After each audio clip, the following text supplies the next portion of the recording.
ele alırken tabii ki en önemli adım ikili ilişkilerde Serokkomar Tayyip Erdoğan piştî vegera gera xoya Erebistana Suudî li balafirgeha Atatürk a Stenbolê 2% rojnamegeran bersivand bû. ortak toplantıda basına açıkladılar.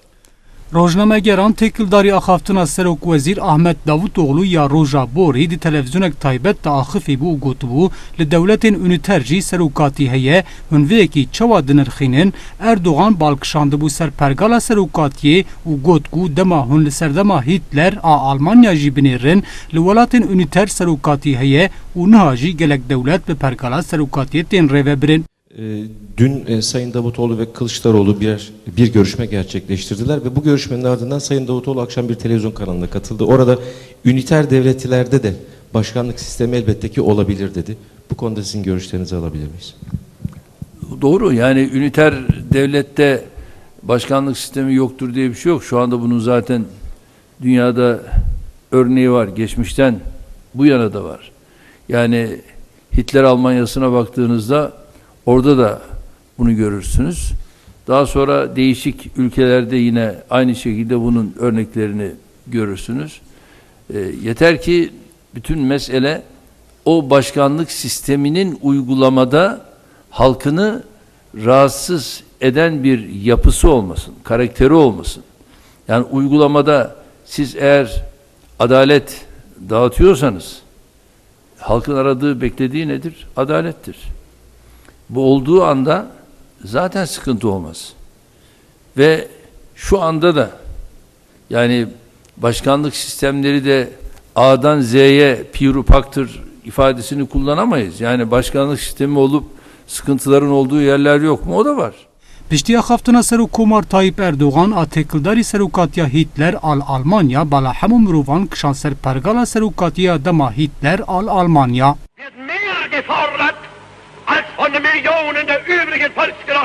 Werin em bihevre li pergala serokatiya dema Hitler al Almanya binêrin bêka pergalek çawa ye.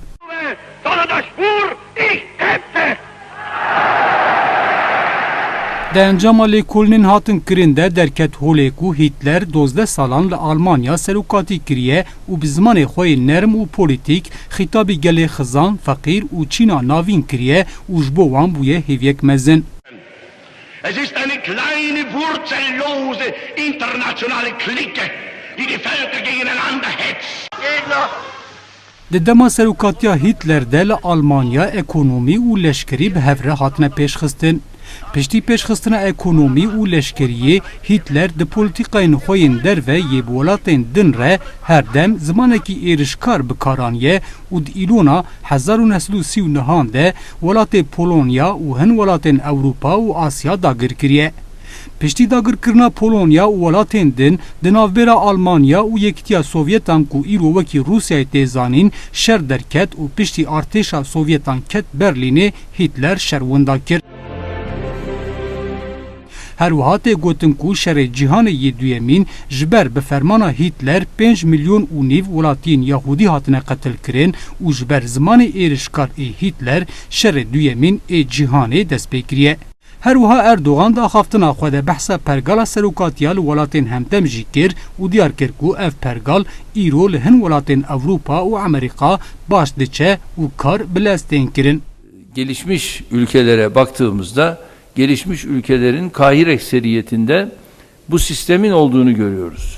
Veya yarı başkanlığın olduğunu görüyoruz. Veya partili başkanlık sisteminin olduğunu görüyoruz. İşte bir nevi şu anda Amerika'daki sistem partili bir başkanlık sistemidir. Yani başkan partisinden ne yapmıyor? Kopmuyor. Arkasında yine ne var? Partisi var. Bunu görüyorsunuz. Şu anda bizdeki yapı öyle mi? Değil. Yarı başkanlık sistemine bakıyorsunuz, yine partili.